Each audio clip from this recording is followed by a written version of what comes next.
सबसे पहले आपको बताएं कि खैबर पख्तूनख्वा में सिक्योरिटी फोर्सेस के 3 अलग अलग ऑपरेशंस और ISPR की जानिब से ये बताया गया, तीनों ऑपरेशंस के दौरान 5 दहशतगर्द हलाक हुए। मारे जाने वालों में फितना और खारिज का खारजी दहशतगर्द कारी भी शामिल है। और शदीद फायरिंग के तबादले में पुलिस कांस्टेबल इब्रार हुसैन शहीद हुए। जिला महमद में 3 दहशतगर्द मारे गए। डेरा इस्माइल खान में 1 दहशतगर्द मारा गया। शुमाली वज़ीरिस्तान में 1 दहशतगर्द हलाक हुआ। दहशतगर्दों का ठिकाना तबाह करके असलहा और गोला बारूद की भारी खेप भी बरामद कर ली गई, जबकि कार्रवाई के दौरान 3 दहशतगर्द जख्मी भी हुए। कार्रवाई के दौरान खारजे सिफतुल्लाह उर्फ मुल्ला मंसूर भी मारा गया, ये बताया गया है ISPR की जानिब से। वज़ीर आला बलोचिस्तान मीर सरफराज भुगटी ने कहा है कि सिक्योरिटी फोर्सेस और अवाम के आमने सामने लाने वाला कौन है? क्या जो लोग पुरतशद्दुद हैं उन्हें आप हार पहनाएंगे? क्या जत्थों को इजाज़त दी जाए कि ये हुकूमत चलाना शुरू कर दें? ये पुरअमन लोग FC पर कैसे फायरिंग कर लेते हैं? इनके जलसे का मकसद पुरअमन नहीं था। आलमी साजिशें हो रही हैं, पाकिस्तान तोड़ने वालों को जानते हैं। इन्होंने बलोचिस्तान असम्बली में खिताब के दौरान मजीद कहा कि महरंग बलोच के साथ हमारा तहरीरी मुआहदा हुआ है। तहरीरी मुआहदे के मुताबिक धरना देने से पहले इजाज़त ली जाएगी। हमने इनसे तुरबत में जलसा करने का कहा। पाकिस्तान के खिलाफ साजिश के तहत इंटेलिजेंस वॉर चलाई जा रही है। मुज़ाकरात की दावत देता हूँ कि आएँ, बैठकर बातचीत के जरिए मसाइल को हल करें।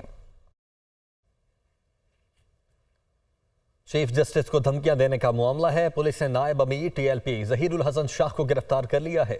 ज़हीरुल हसन शाह को ओकाड़ा से गिरफ्तार किया गया है, जबकि ज़हीरुल हसन शाह ओकाड़ा में नामालूम मकाम पर छुपे हुए थे। सुप्रीम कोर्ट के हुक्म पर अमल दरामद का दूसरा मरहला। इलेक्शन कमीशन ने पंजाब असेंबली के 29 अरकान को PTI का तस्लीम कर लिया। खैबर पख्तूनख्वा असेंबली के 58 अरकान को PTI का तस्लीम कर लिया गया। इलेक्शन कमीशन ने सिंध असेंबली के 6 अरकान को PTI का तस्लीम कर लिया। इलेक्शन कमीशन ने अरकान को सुप्रीम कोर्ट के हुक्म पर तस्लीम किया और इलेक्शन कमीशन ने PTI के अरकान का नोटिफिकेशन जारी कर दिया है। सुप्रीम कोर्ट के हुक्म पर अमल दरामद का ये दूसरा मरहला है। अमीर जमात इस्लामी हाफिज नईमुर रहमान कहते हैं कि हुकूमत ने किसानों से झूठ बोला और उन्हें धोखा दिया। अब हुकूमत कर्ज दे रही है, मगर मालूम नहीं किन को कर्ज मिल रहा है। बिजली के बिल बम बनकर गिरते हैं, तनख्वाह से ज़्यादा बिल आ रहा है। औरतें अपना जेवर बेचकर बिल अदा कर रही हैं। धरने के शुराका से खिताब करते हुए उन्होंने कहा कि 31 जुलाई से गवर्नर हाउस के सामने भी धरना शुरू होगा। ये धरना पूरे पाकिस्तान में फैलेगा। धरना तब ही ख़त्म होगा जब हमारे मुआहदे तस्लीम किए जाएंगे। अपनी मेहनत से जब गंदम की फसल को बढ़ाया और बेहतरीन तरीके से तारीखी बम्पर क्रॉप दी, तो पंजाब हुकूमत ने खास तौर पर अपनी रिवायती हथकंडों को इस्तेमाल करते हुए किसानों से झूठ बोला और अब उन्होंने कहा है कि हम कर्जे फराहम करेंगे और न जाने किसको फराहम करेंगे।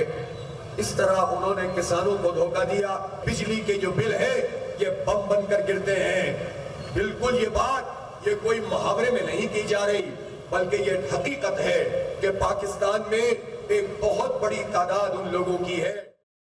स्टेट बैंक ने मॉनेटरी पॉलिसी का ऐलान कर दिया है। स्टेट बैंक ने शरह सूद में 1% की कमी कर दी है। शरह सूद 19.5% पर आ चुकी है और शरह सूद 20.5% से कम होकर अब 19.5% पर आ गई। महंगाई 38% से कम होकर 12% पर आई है। ये गवर्नर स्टेट बैंक की जानिब से कहा गया और उन्होंने ये भी कहा कि मुल्क की मईशत बेहतरी की जानिब गामजन है। करंट अकाउंट खसारा $70 करोड़ रहा। सितंबर में दोबारा मॉनेटरी पॉलिसी का जायजा लिया जाएगा।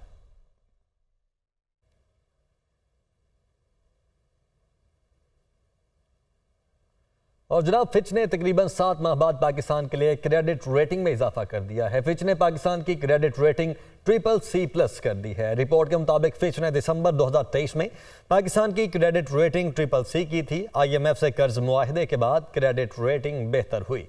क्रेडिट रेटिंग बेहतरी से पाकिस्तान का आलमी मार्केट में एतमाद बहाल होगा। आलमी मालियाती इदारे कर्ज देने में पाकिस्तान पर एतमाद करेंगे।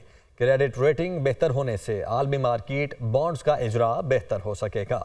मौजूदा हुकूमत को फरवरी के इंतखाबात के नताइज ने तवक्को से कमज़ोर मैंडेट हासिल किया। फिच रिपोर्ट में यह भी कहा गया है PTI हक में सुप्रीम कोर्ट फैसले के बाद नून लीग और इत्तेहादियों की पोजीशन कमज़ोर हुई।